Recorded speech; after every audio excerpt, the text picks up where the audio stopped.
आप सभी साथियों को जय श्री श्याम। दोस्तों, हम सूफ़ी आंदोलन में चिश्ती संप्रदाय का अध्ययन कर रहे हैं और चिश्ती संप्रदाय से संबंधित कुछ महत्वपूर्ण जो सूफ़ी थे उनका हमने अध्ययन कर लिया है।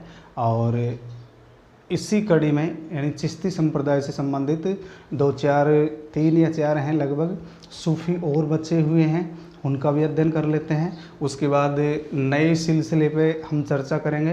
तो चिश्ती संप्रदाय से संबंधित अभी हम बातें कर रहे थे, इसी में आगे बढ़ते हुए अब हम बात करते हैं गेसू दराज। एक सूफ़ी है जिनका नाम है गेसू दराज, पूरा नाम है सैयद हुसैन गेसू दराज।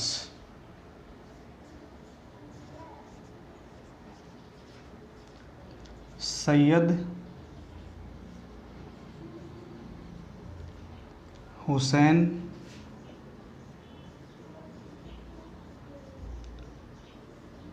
गेसू दराज। सैयद हुसैन गेसू दराज, देखिए इनका सबसे ज़्यादा महत्व क्यों है। इन्हीं के प्रयासों से दक्षिण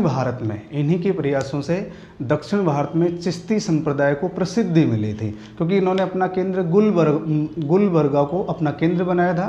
तो दक्षिण भारत में चिश्ती सिलसिले को प्रसिद्धि दिलाने वाले कौन थे? सैयद हुसैन गेसू दराज। और ये नासिरुद्दीन चिराग ए दिल्ली के शिष्य थे।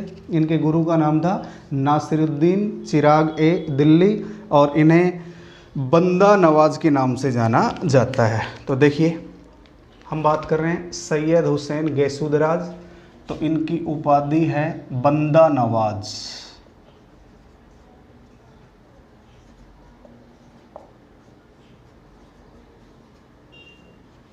तो बंदा नवाज का अर्थ होता है ईश्वर के प्राणियों का हितैषी। इसका अर्थ होता है ईश्वर के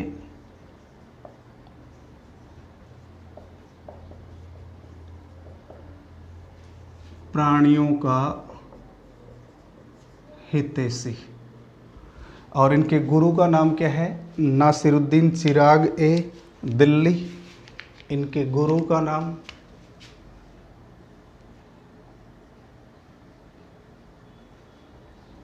नासिरुद्दीन चिराग ए दिल्ली। और इन्होंने अपना केंद्र किसे बनाया था? इन्होंने केंद्र बनाया था गुलबर्गा को, दक्षिण गुलबर्गा को इसने अपना केंद्र बनाया। तो अब जो सूफ़ी मत है वो व्यापक रूप से सूफ़ी मत का दक्षिण में प्रसार हुआ। तो अपन कह सकते हैं व्यापक रूप से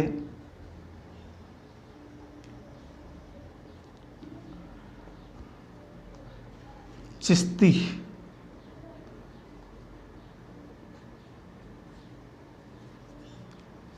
मत का प्रसार हुआ। तो दक्षिण में चिश्ती संप्रदाय को प्रसिद्धि दिलाने का श्रेय किसे दिया जाता है? गेसू दराज को। तो गेसू दराज को दक्षिण में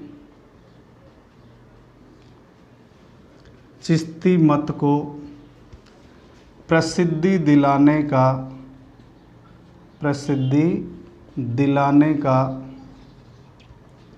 श्रेय दिया जाता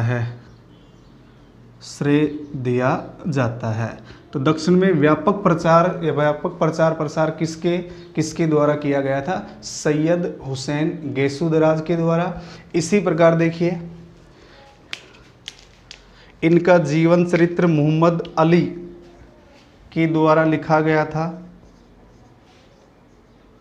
इनका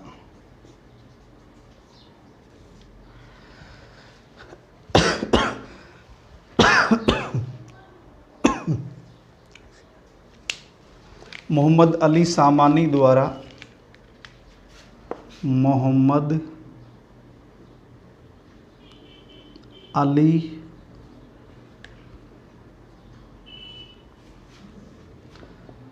सामानी द्वारा CRA मोहम्मदी नाम से CRA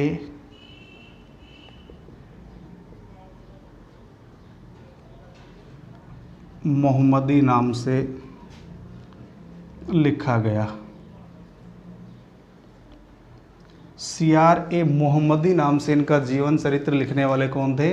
मोहम्मद अली सामानी। मोहम्मद अली सामानी। इसी प्रकार इनकी रचनाएं हैं। इनकी रचनाएं, नंबर 1 मिरात उल आसरीन।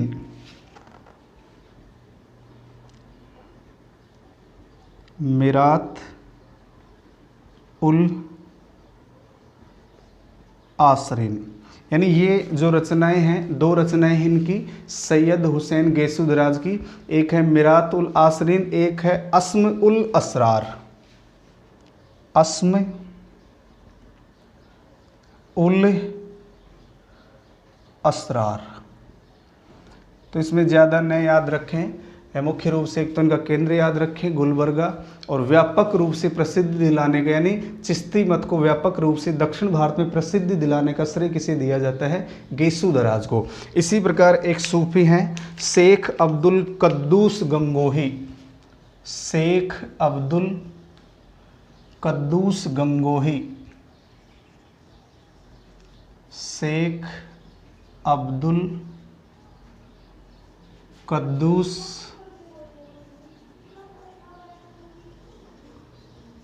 गंगोही। एक तो इनका केंद्र था सहारनपुर। इन्होंने अपना केंद्र किसे बनाया था? सहारनपुर को। ये अलख उपनाम से कविताएं लिखते थे।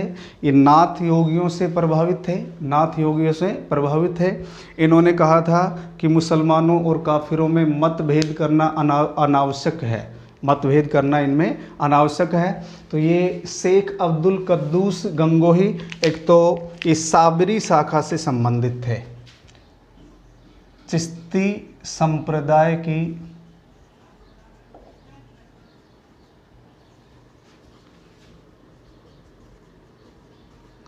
साबरी शाखा से संबंधित थे। इन्होंने केंद्र बनाया अपना सहारनपुर को। इनका केंद्र है सहारनपुर। सहारनपुर। इसी प्रकार इनकी रचना है रुश्दनामा। इनकी रचना का नाम है रुश्दनामा। रुश्दनामा। रुश्दनामा इनकी रचना कौन सी है? रुश्दनामा। इसी प्रकार ये अलख उपनाम से कविताएं लिखते थे। अलख उपनाम से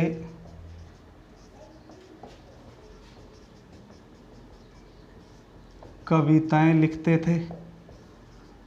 और इन्होंने कहा था कि अलख निरंजन को कोई देख नहीं सकता।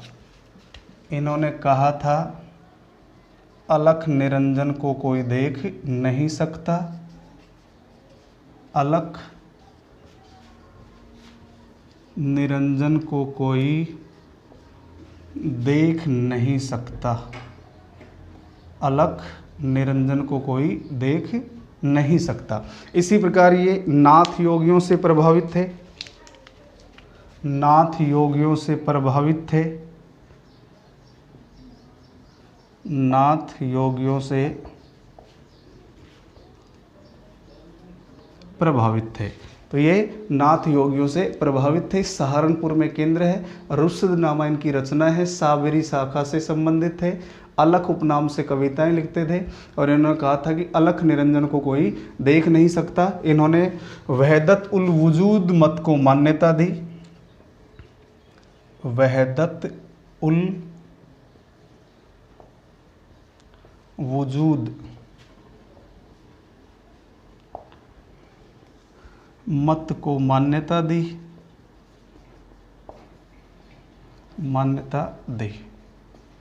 और इन्होंने कहा था कि मुस्लिम व काफिरों में भेद करना अनावश्यक है। इन्होंने कहा था मुस्लिम व काफिरों में मुस्लिम व काफिरों में भेद करना अनावश्यक है।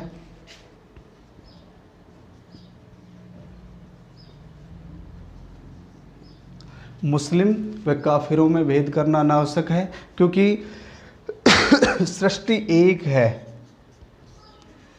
क्योंकि सृष्टि एक है, सृष्टि एक है व ईश्वरीय है, सृष्टि एक है व ईश्वरीय है, ईश्वरीय है। तो कुछ छोटे छोटे और हैं बचे हुए हैं, दो दो चार चार लाइन के। सैयद हुसैन गेसुदरा जी दक्षिण में प्रसिद्धि दिलाने का श्रेय दिया जाता है। शेख अब्दुल कद्दूस गंगोही ये अलख उपनाम से कविताएं लिखते थे, ये ध्यान रखना है, अलख उपनाम से कविताएं, और वहदत उल वजूद मत को इन्होंने मान्यता दी थी। तो एक बार आप इसका स्क्रीनशॉट ले लीजिए।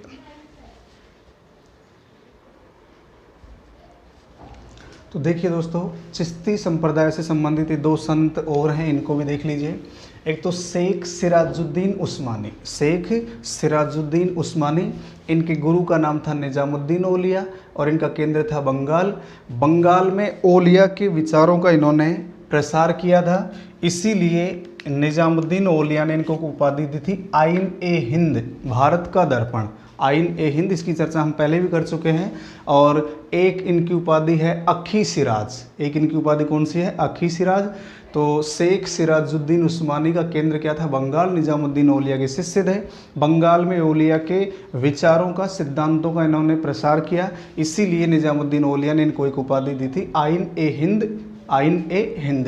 एक है कलीमुल्ला जहानाबादी, एक है कलीमुल्ला जहानाबादी, इनका केंद्र था दिल्ली और इनकी रचना है मकतूबात ए कलीमी। इनकी रचना कौन सी है? मकतूबात ए कलीमी। इसने औरंगजेब के समय चिश्ती सिलसिले को पुनर्जीवित करने का प्रयास किया था। औरंगजेब के समय चिश्ती सिलसिले को पुनर्जीवित करने का प्रयास किसके द्वारा किया गया था? कलीमुल्ला जहानाबादी के द्वारा।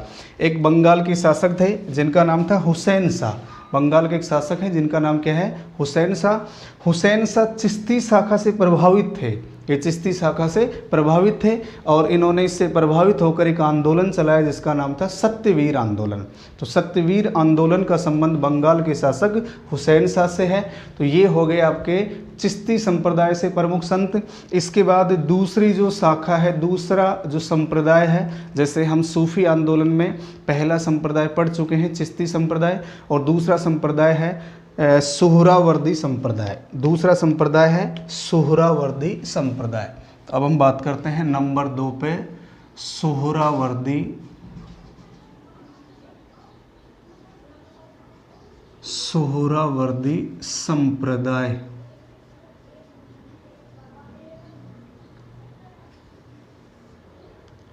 सुहरावर्दी संप्रदाय।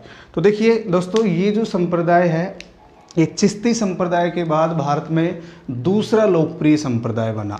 चिश्ती संप्रदाय के बाद भारत में दूसरा लोकप्रिय संप्रदाय कौन सा है? सुहरावर्दी। यद्यपि सुहरावर्दी संप्रदाय की स्थापना सर्वप्रथम भारत में न होकर बगदाद में हुई थी। इसकी जो स्थापना है बगदाद में होती है और बगदाद में इसके संस्थापक थे शिहाबुद्दीन सुहरावर्दी। तो इसकी स्थापना शिहाबुद्दीन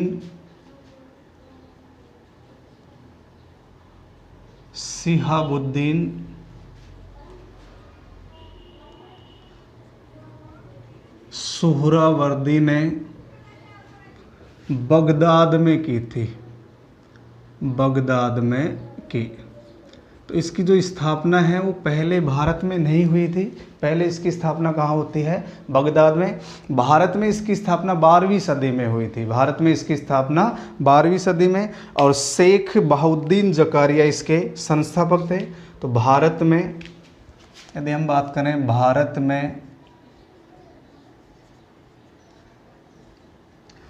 शेख बहाउद्दीन जकारिया ने, शेख बहाउद्दीन जकारिया ने इसकी स्थापना की और इसका प्रमुख केंद्र बनाया गया मुल्तान को, प्रमुख केंद्र मुल्तान। यद्यपि पंजाब और सिंध भी इसके केंद्र थे, ध्यान रखना है, पंजाब व सिंध, लेकिन जो प्रमुख केंद्र बनाया गया वो प्रमुख केंद्र कौन सा था? मुल्तान। तो सोहरावर्दी जो संप्रदाय है इसकी स्थापना बगदाद में होती है। भारत में इसकी स्थापना 12वीं सदी में शेख बहाउद्दीन जकारिया के द्वारा की गई थी। और इसके प्रमुख केंद्र कौन कौन, मुख्य केंद्र की यदि हम बात करें मुल्तान, और उसके अलावा बात करें तो पंजाब व सिंध, पंजाब व सिंध। सोहरावर्दी संप्रदाय से संबंधित जो सूफी थे वो विलासिता का और आराम पसंद का जीवन व्यतीत करते थे, यानी ये चिश्ती संप्रदाय से उल्टे होंगे। उनकी जो विशेषताएं थी उन विशेषताओं से यहाँ हमें अलग विशेषताएं देखने को मिलेंगी। ये सक्रिय राजनीति में भाग लेते थे, एक तो सक्रिय राजनीति में भाग लेते थे, आराम पसंद और विलासिता का जीवन व्यतीत करते थे, आत्मा की उन्नति के लिए कष्टों को आवश्यक नहीं मानते थे, आत्मा की उन्नति के लिए कष्टों को आवश्यक नहीं मानते थे। तो इस संप्रदाय से संबंधित संतों की कुछ विशेषताएं हैं। एक तो चिश्ती संप्रदाय के बाद भारत में सर्वाधिक लोकप्रिय जो सिलसिला है वो है आपका सोहरा। तो देखिए दोस्तों, चिश्ती संप्रदाय के बाद भारत में इसे सर्वाधिक लोकप्रियता मिली। चिश्ती संप्रदाय के बाद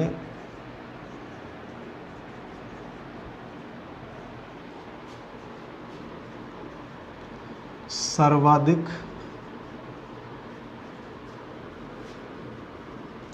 लोकप्रियता मिली।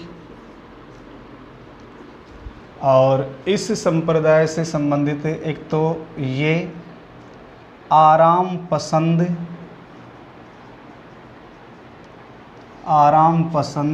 व विलासिता का जीवन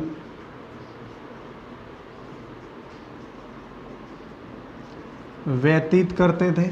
इसी प्रकार ये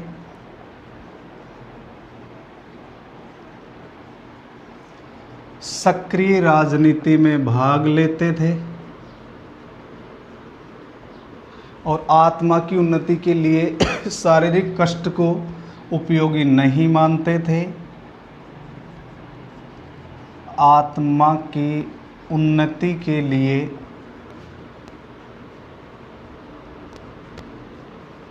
शारीरिक कष्ट जरूरी नहीं, शारीरिक कष्ट जरूरी नहीं। इसी प्रकार गद्दी नवीसी का जो उत्तराधिकार का जो नियम है वो इसी संप्रदाय में देखने को मिलता है। तो परंपरागत या गद्दी नवीसी का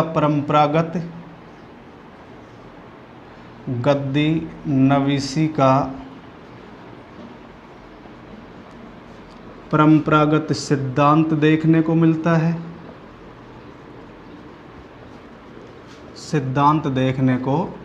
है, तो ध्यान रखना है कुछ अलग बातें हैं यहाँ। एक तो आराम पसंद विलासिता का जीवन व्यतीत करते थे, सक्रिय राजनीति में भाग लेते थे, आत्मा की उन्नति के लिए शारीरिक कष्ट जरूरी नहीं है, और गद्दी नवीसी का परंपरागत सिद्धांत देखने को मिलता है। और इस दर्शन का जो मूल है वो प्लेटो की रिपब्लिक है। इस दर्शन का मूल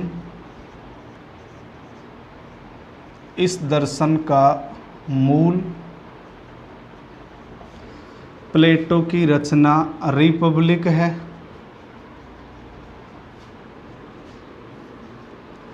ध्यान रखना है, इस दर्शन का जो मूल है वो किस में है या किससे संबंधित है? प्लेटो की जो रचना है, प्लेटो एक महान विचारक हुए, इनकी रचना है रिपब्लिक, जहाँ ईश्वर को सूर्य का प्रतीक माना गया है। इसमें जहाँ ईश्वर को सूर्य का प्रतीक माना गया है, ईश्वर को सूर्य का प्रतीक माना गया है। तो ध्यान रखना है, दूसरा जो संप्रदाय है वो कौन सा संप्रदाय है? सोहरावर्दी। दूसरा कौन सा है? सोहरावर्दी। और इस संप्रदाय को लोकप्रियता दिलाने वाले इस संप्रदाय को तो लोकप्रियता दिलाने वाले एक तो ये हो गए बहाउद्दीन जकारिया,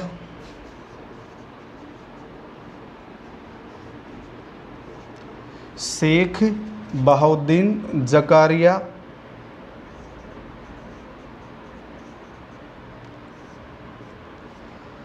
और एक है तबरीजी। तो दो प्रमुख सूफी हैं जिन्होंने इस संप्रदाय को लोकप्रियता दिलाई। तो हमने चिश्ती संप्रदाय के बाद दूसरा जो पार्ट शुरू किया है वो है सुहरावर्दी संप्रदाय। अब हम सुहरावर्दी संप्रदाय से संबंधित जो भी सूफी संत हैं उनका अध्ययन करते हैं। तो इसकी स्थापना पहले भारत में न होकर बगदाद में होती है, जिसके संस्थापक कौन थे? शिहाबुद्दीन सुहरावर्दी।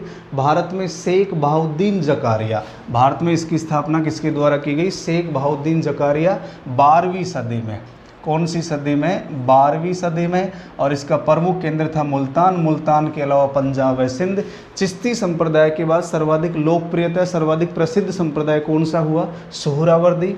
ये आराम पसंद, विलासिता का जीवन व्यतीत करते थे, सक्रिय राजनीति में भाग लेते थे, आत्मा की उन्नति के लिए शारीरिक कष्ट आवश्यक नहीं है, गद्दी नवीसी का परंपरागत सिद्धांत देखने को मिलता है, और इस दर्शन का मूल प्लेटो की रिपब्लिक में है, जहाँ ईश्वर को सूर्य का प्रतीक माना गया है। और इसे लोकप्रियता दिलाने वाले कौन कौन हैं? एक तो बहाउद्दीन जकारिया और एक है आपके तबरीजी। बहाउद्दीन जकारिया और एक है तबरीजी।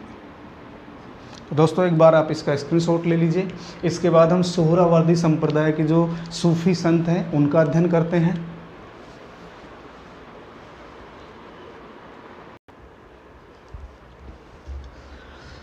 इसके बाद देखिए दोस्तों, जो इससे सिलसिले के संस्थापक थे शिहाबुद्दीन सुहरावर्दी, उन्होंने फर्रे इजदी का सिद्धांत दिया था, यानी देवीय प्रकाश का सिद्धांत दिया था। एक लाइन आपको याद रखनी है, शिहाबुद्दीन सुहरावर्दी ने शिहाबुद्दीन सुहरावर्दी ने फर्रे इजदी यानी देवीय प्रकाश का सिद्धांत दिया था। जो बगदाद में इसके संस्थापक थे शिहाबुद्दीन सुहरावर्दी, इन्होंने फर्रे इजदी का सिद्धांत दिया था। इसका अर्थ होता है देवीय प्रकाश, देवीय प्रकाश। इसके बाद देखिए का सिद्धांत दिया था। इसके बाद हम जो आपका सुहरावर्दी सिलसिला है उसके जो संत हैं, सूफी हैं, उनका अध्ययन करते हैं। और सबसे पहले हम बात करते हैं बहाउद्दीन जकारिया। सबसे पहले हम बात करते हैं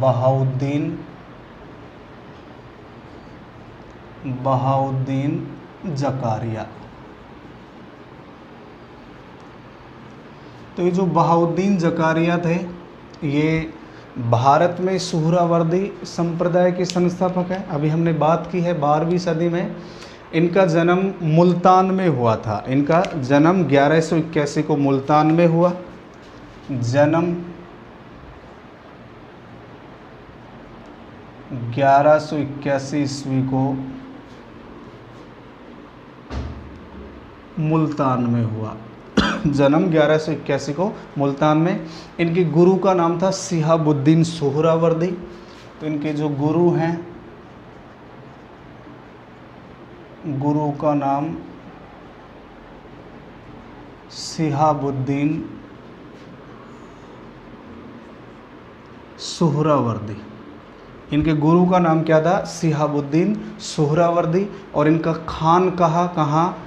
मुल्तान में। इनका खानकाह है मुल्तान में। खानकाह है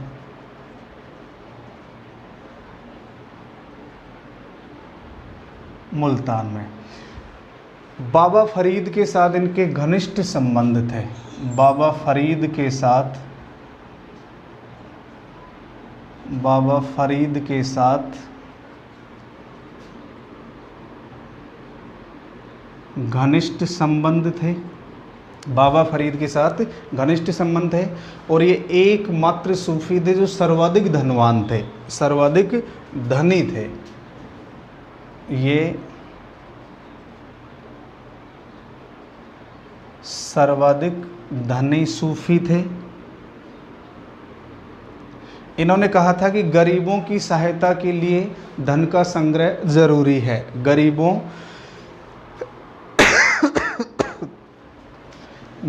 की सहायता के लिए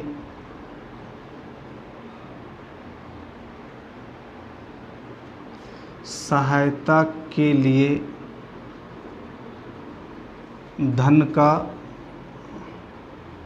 संग्रह करना उचित है।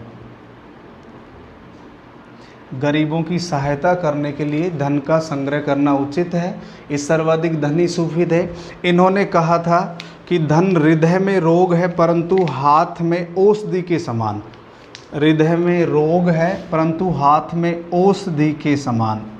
इन्होंने कहा था धन हृदय में रोग है,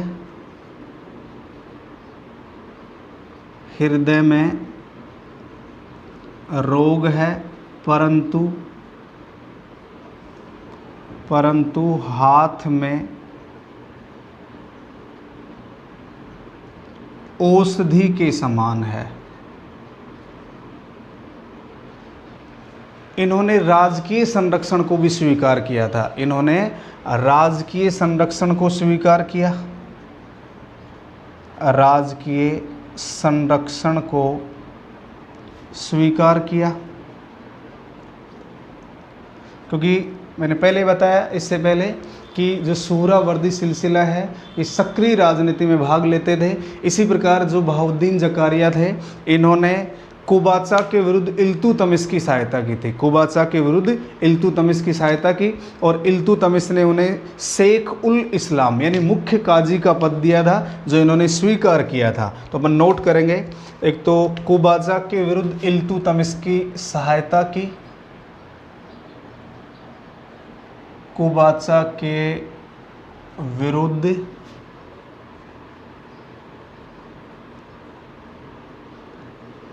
इल्तुतमिश की सहायता की और इल्तुतमिश ने इन्हें शेख उल इस्लाम का पद दिया। इल्तुतमिश ने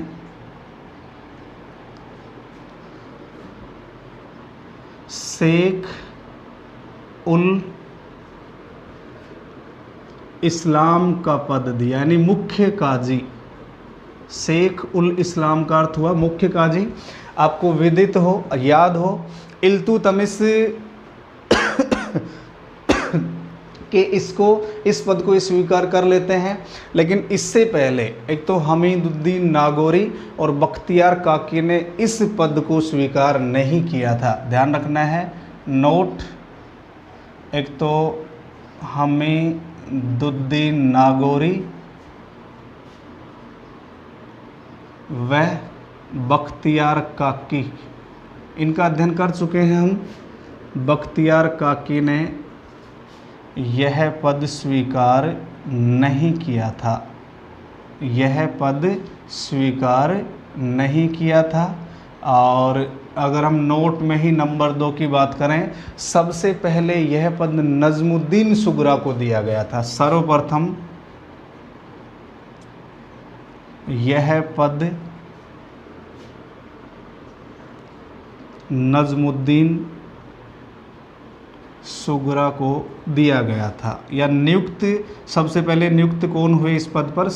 नजमुद्दीन सुगरा दिया गया था। तो इस सक्रिय राजनीति में भाग लेते थे। इसका उदाहरण है आपके सामने कि कुबाचा के विरुद्ध इल्तुतमिश की इन्होंने सहायता की। इल्तुतमिश ने शेख उल इस्लाम का पद दिया, इन्होंने इस पद को स्वीकार कर लिया। अब देखिए, बहाउद्दीन जकारिया की मृत्यु के बाद ये 2 शाखाओं में विभाजित हो गया। जो सुहरावर्दी सिलसिला है 2 शाखाओं में विभाजित हो गया। तो इनकी मृत्यु के बाद 2 शाखाएं मृत्यु के बाद दो शाखाएं हो गई। एक तो इनका पुत्र था शेख सदरुद्दीन आरिफ, शेख सदरुद्दीन आरिफ इन्हीं का पुत्र था, जिन्होंने अपना केंद्र रखा मुल्तान को। जिन्होंने अपना केंद्र किसको रखा? मुल्तान को। इनका खान का भी कहाँ था? मुल्तान में। और दूसरे जो व्यक्ति हैं वो हैं शेख जलालुद्दीन सुर्ख बुखारी, शेख जलालुद्दीन सुर्ख बुखारी, शेख जलालुद्दीन सुर्ख बुखारी। और इन्होंने अपना केंद्र बनाया उच्च जो कहाँ है? सिंध पाकिस्तान में, सिंध पाकिस्तान में। तो दोस्तों हम सुहरावर्दी सिलसिले से संबंधित जो सूफ़ी हैं उनका अध्ययन कर रहे हैं। सबसे पहले हमने बात की बहाउद्दीन ज़कारिया, जन्म 1181 को मुल्तान में, गुरु का नाम सिहाबुद्दीन सुहरावर्दी, इनका खानका मुल्तान में। बाबा फरीद के साथ इनके घनिष्ठ संबंध थे। ये सर्वाधिक धनी सूफ़ी थे। इनके अनुसार गरीबों की सहायता के लिए धन का संग्रह करना उचित है, गरीबों की सहायता के लिए धन का संग्रह करना उचित है, क्योंकि इससे पहले हम अध्ययन कर चुके हैं ये आराम पसंद और विलासिता का जीवन व्यतीत करते थे और आत्मा की उन्नति के लिए कष्टों को अनिवार्य नहीं मानते थे। इन्होंने कहा था कि धन हृदय में रोग है परंतु हाथ में औषधि के समान है।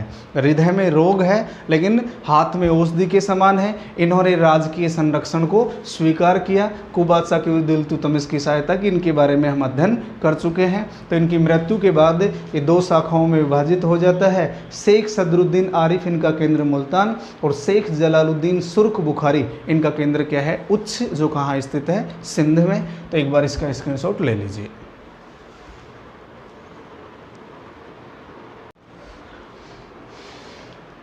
इसके बाद देखिए दोस्तों, सुहरावर्दी संप्रदाय में दूसरे संत हैं, दूसरे सूफी हैं शेख सदरुद्दीन आरिफ, जो बहाउद्दीन ज़कारिया के पुत्र थे। शेख सदरुद्दीन आरिफ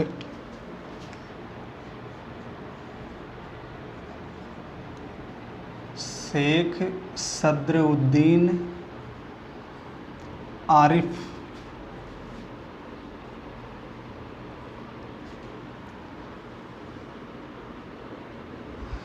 तो सामान्य सी बात है, जब ये बहाउद्दीन ज़कारिया के पुत्र हैं तो इनका खानका कहाँ था? मुल्तान में। खानका कहाँ था? मुल्तान में।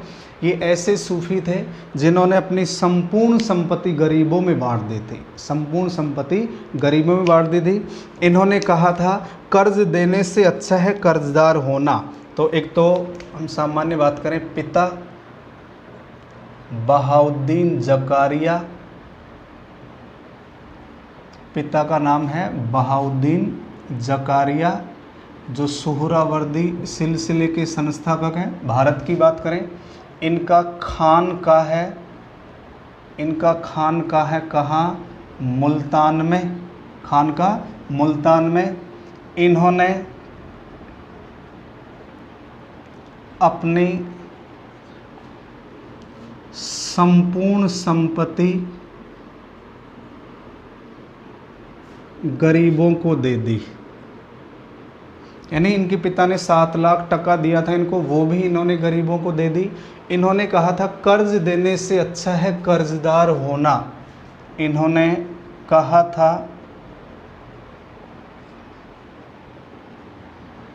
कर्ज देने से अच्छा है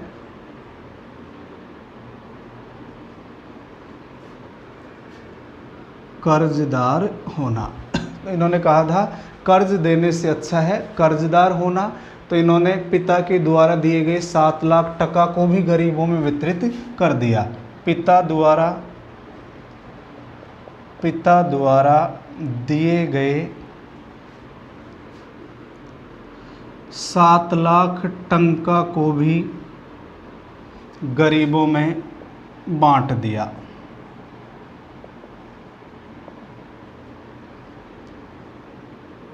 अब देखो, इसके समय की एक महत्वपूर्ण घटना है। बलवन का पुत्र था शहजादा मोहम्मद। देखिए, इनके समय की एक महत्वपूर्ण घटना, बलवन के पुत्र शहजादा मोहम्मद का अपनी पत्नी से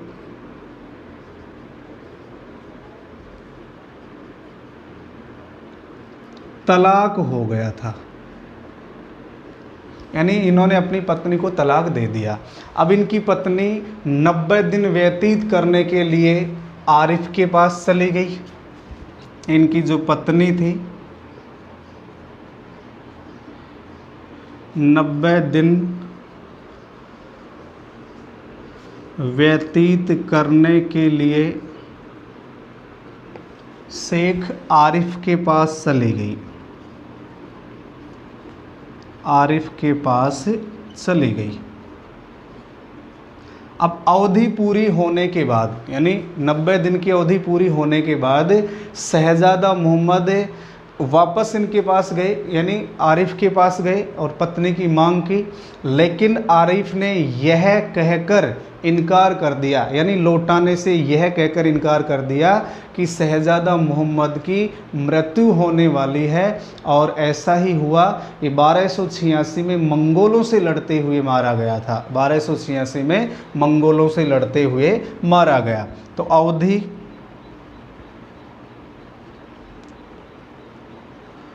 पूर्ण होने पर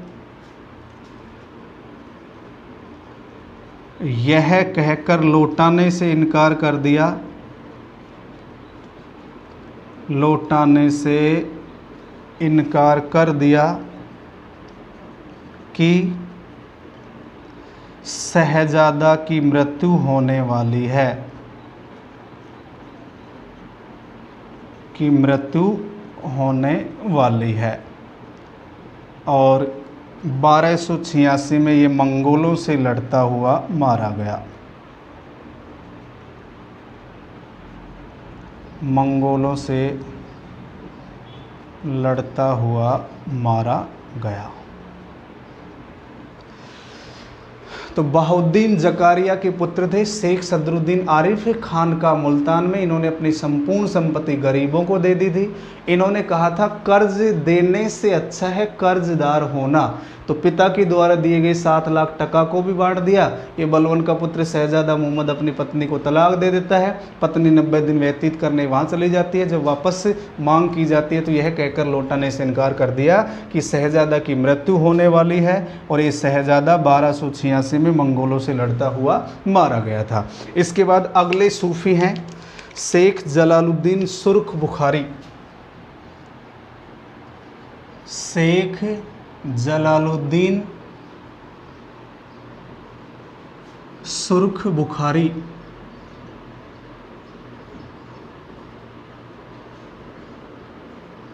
शेख जलालुद्दीन सुर्ख बुखारी। तो सामान्य सी बात है, हम इससे पहले भी अध्ययन कर चुके हैं। इनका केंद्र क्या है? उच्च। इनका केंद्र या इनका खानका उच्च सिंध में है। तो इनका खानका है उच्च सिंध में है।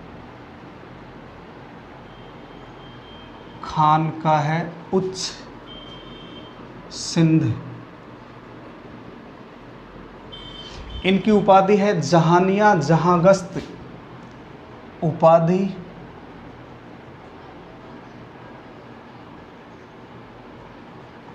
जहानिया जहांगस्त। ये उपाधि इनको क्यों मिली? इस्लामी देशों का भ्रमण करने के कारण। इस्लामी देशों का भ्रमण करने के कारण, इस्लामी देशों का भ्रमण किया था, इसीलिए इन्हें क्या कहा गया? जहानिया जहांगस्त। ध्यान रखना है, किस सूफी को जहानिया जहांगस्त कहा जाता है? वो कौन होंगे? शेख जलालुद्दीन सुर्ख बुखारी। इसी प्रकार नासिरुद्दीन चिराग ए दिल्ली से इनके व्यक्तिगत संबंध थे। चिराग ए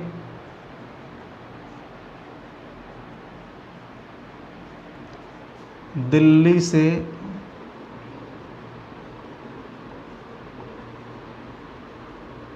घनिष्ठ संबंध थे, व्यक्तिगत संबंध थे।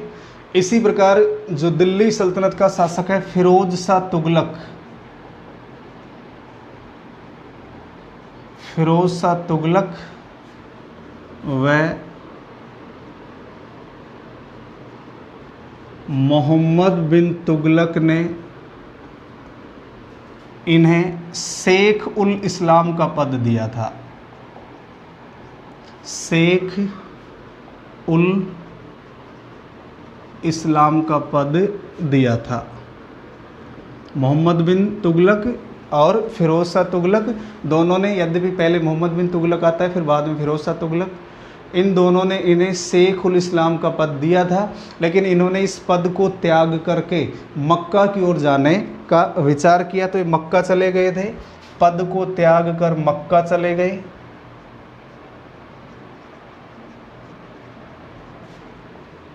मक्का चले गए। दोस्तों आपको याद रखना है, इन्होंने 36 बार मक्का की यात्रा की थी। 36 बार मक्का की यात्रा की।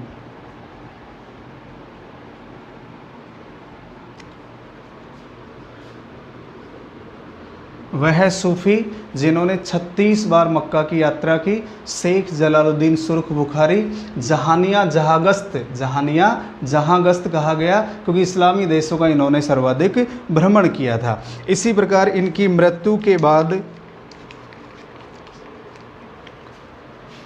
इनका पुत्र था शेख जलालुद्दीन मखैन। शेख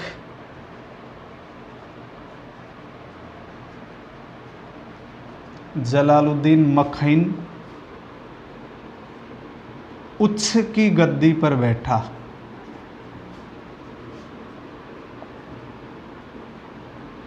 इनकी मृत्यु के बाद इनका पुत्र था, पुत्र का नाम क्या है? शेख जलालुद्दीन मखैन। ये उच्च की गद्दी पर बैठते हैं। इसके बाद एक सूफी और है इसमें, जलालुद्दीन तबरेज़ी। जलालुद्दीन तबरेज़ी, जलालुद्दीन तबरेज़ी। तो इन्होंने अपना केंद्र बनाया बंगाल को। इन्होंने केंद्र बंगाल, केंद्र इनका बंगाल। बंगाल में मुफ्त लंगर की व्यवस्था की। बंगाल में लंगर की व्यवस्था की। इसी प्रकार इनके प्रयासों से बंगाल में इस्लामीकरण हुआ।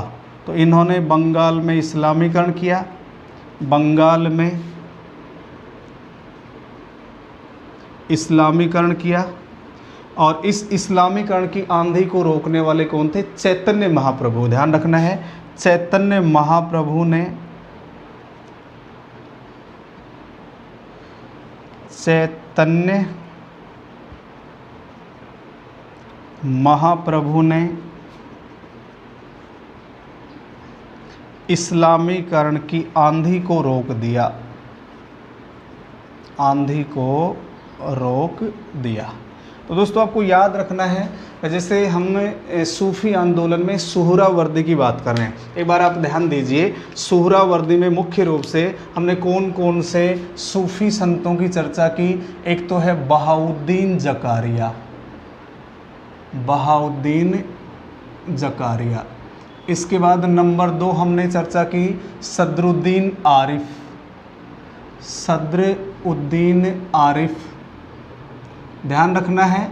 नंबर 3 हमने बात की सुर्ख बुखारी, सुर्ख बुखारी। इसके बाद अगर हम बात करें, इनका पुत्र हो गया जलालुद्दीन मखैन, जलालुद्दीन मखैन। और एक हमने बात की नंबर 5 जलालुद्दीन तबरेज़ी, जलालुद्दीन तबरेज़ी। क्योंकि जो सुहरावर्दी संप्रदाय है उसे लोकप्रियता दिलाने वाले कौन कौन थे? बहाउद्दीन ज़कारिया और तबरेज़ी, बहाउद्दीन ज़कारिया और तबरेज़ी। तो ये हो गया आपका सुहरावर्दी सिलसिला, सुहरावर्दी संप्रदाय। तो एक बार आप इसका भी स्क्रीनशॉट ले लीजिए। 36 बार मक्का की यात्रा करने वाला सुहरावर्दी या सूफी संत कौन था? शेख जलालुद्दीन सुर्ख बुखारी। बंगाल में इस्लामीकरण किसके द्वारा किया गया था? किसके द्वारा? जलालुद्दीन तबरेज़ी के द्वारा। और ये तबरेज़ी तथा बहाउद्दीन ज़कारिया, इन दोनों के प्रयासों से ही सुहरावर्दी संप्रदाय को लोकप्रियता मिली। चिश्ती संप्रदाय के बाद दूसरा प्रसिद्ध लोकप्रिय संप्रदाय कौन सा है आपका? सुहरावर्दी। इस संप्रदाय के लोग सक्रिय राजनीति में भाग लेते थे, आराम पसंद विलासिता का जीवन व्यतीत करते थे। इसी प्रकार इस दर्शन का मूल केंद्र प्लेटो की रिपब्लिक है, प्लेटो की रिपब्लिक है। इन्होंने राजनीति में भाग लिया और राजकीय संरक्षण भी इनके द्वारा स्वीकार किया गया। जैसे देखिए, ये जो शेख जलालुद्दीन सुर्ख बुखारी थे, फिरोज शाह तुगलक से इनके व्यक्तिगत संबंध है, चिराग दिल्ली जो आपका चिश्ती संप्रदाय से संबंधित था, इनसे भी इनके व्यक्तिगत संबंध थे। इन दोनों से इन्होंने ये पद लिया, लेकिन बाद में मक्का चले जाते हैं, मक्का की 36 बार यात्रा करते हैं। जलालुद्दीन तबरेज़ी ने बंगाल में इस्लामीकरण किया। इस आंधी को रोकने का कार्य किसके द्वारा किया गया था? चैतन्य महाप्रभु के द्वारा। तो ये हो गया आपका सुहरावर्दी सिलसिला। एक बार आप इसका स्क्रीनशॉट ले लीजिए।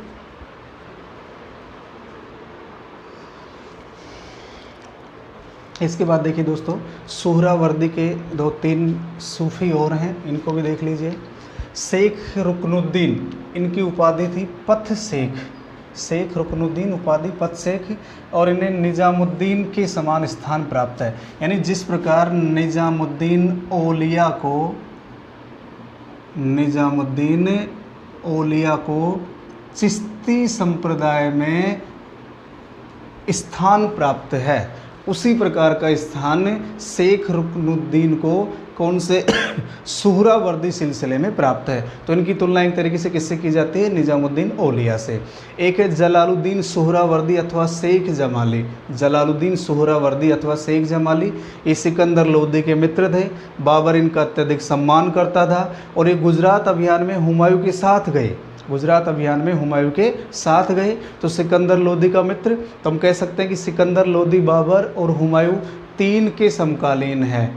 किस किस के समकालीन हो गए? सिकंदर लोदी, नंबर 2 बाबर, और नंबर 3 है हुमायूं। नंबर 3 हुमायूं। तो ये 3 शासकों के समकालीन है। 2 तो मुग़ल शासक हो गए, और एक ये दिल्ली सल्तनत का, यानी आपके दिल्ली सल्तनत में लोदी वंश का अंतिम शासक था। तो सिकंदर लोदी का मित्र था, बाबर अत्यधिक सम्मान करता था, गुजरात अभियान में हुमायूं के साथ गए, और इनकी रचना है सिमरुल आरिफिन। इनकी रचना कौन सी है? सिमरुल आरिफिन।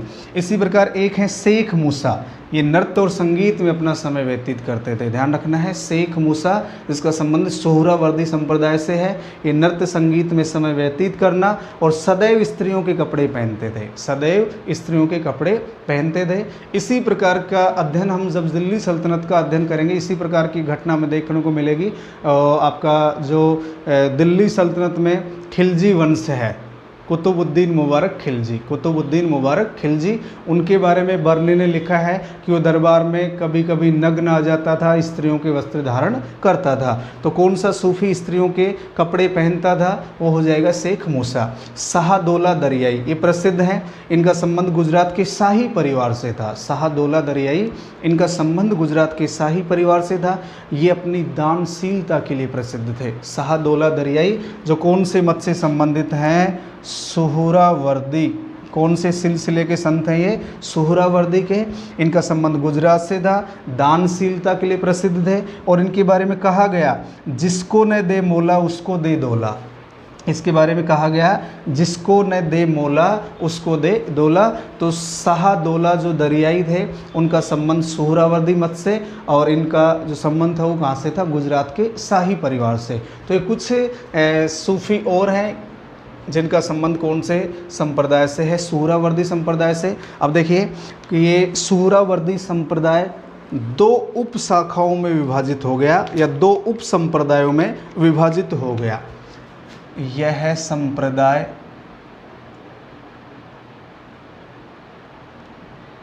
दो उप संप्रदायों में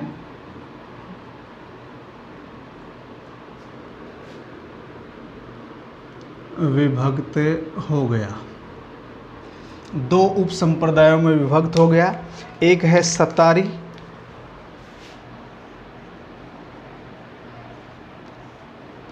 और एक है आपका फिरदौसी। ये सिलसिले हम पढ़ेंगे तो ध्यान रखना है, हो सकता है एग्जामिनेशन पूछ लिया जाए कि सतारी और फिरदौसी सिलसिले किसके भाग हैं, किस सिलसिले के भाग हैं। तो कौन सा सिलसिला हो जाएगा आपका? सुहरावर्दी। कौन सा सिलसिला हो जाएगा? सुहरावर्दी के ये दो उप संप्रदाय हैं। ये जो सतारी है इसका केंद्र बंगाल, तो ये बंगाल में प्रचलित, और ये बिहार में प्रचलित।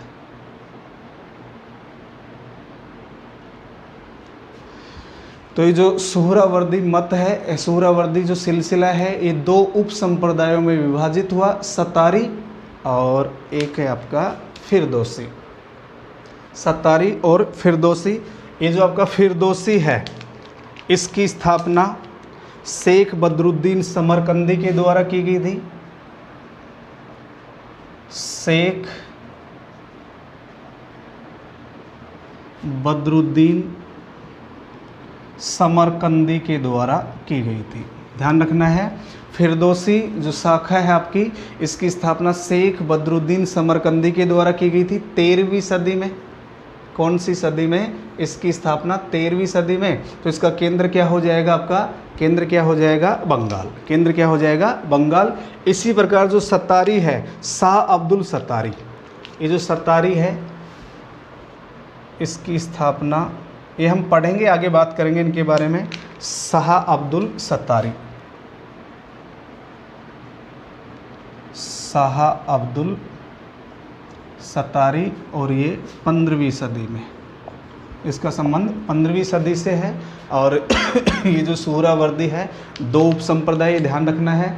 सतारी और फिरदौसी किस संप्रदाय के उप संप्रदाय हैं, किस सिलसिले के उप संप्रदाय हैं? तो हमारा उत्तर होगा सुहरावर्दी। सतारी बंगाल में प्रचलित और फिरदौसी कहाँ प्रचलित? बिहार में। सतारी बंगाल में और फिरदौसी बिहार में प्रचलित। तो सतारी से संबंधित या सतारी की स्थापना कौन करेगा भारत में? शाह अब्दुल सतारी। और फिरदौसी की स्थापना शेख बदरुद्दीन समरकंदी, ये 13वीं सदी और ये 15वीं सदी। तो दोस्तों आज के वीडियो में हम इतना ही अध्ययन करेंगे। इसके बाद ये छोटे छोटे टॉपिक हैं, सतारी, फिरदौसी, और एक लास्ट बचेगा आपका नक्शबंदी। क्योंकि आपको याद हो हम सूफ़ी सिलसिलों की बात कर रहे हैं, तो कौन कौन से सूफ़ी सिलसिले हमें पढ़ने हैं? चिश्ती, नंबर 2 सुहरावर्दी, इसके बाद है आपका सतारी, इसके बाद है फिरदौसी, नक्शबंदी। मुख्य रूप से हमें इनका अध्ययन करना है। चिश्ती, सुहरावर्दी, सतारी, फिरदौसी, नक्शबंदी। तो आज की वीडियो में इतना ही। इसके बाद हम कल के जो वीडियो हम अपलोड करेंगे, कल कोशिश करेंगे इस संप्रदाय को या सूफ़ी आंदोलन को हम समाप्त करें। अगर नहीं हो पाता है तो इससे संबंधित हम एक वीडियो और बना देंगे। तो आप निरंतर वीडियो देखते रहें और एक बार इसका स्क्रीनशॉट ले लीजिए। तो आज के लिए इतना ही। जय हिंद, जय भारत।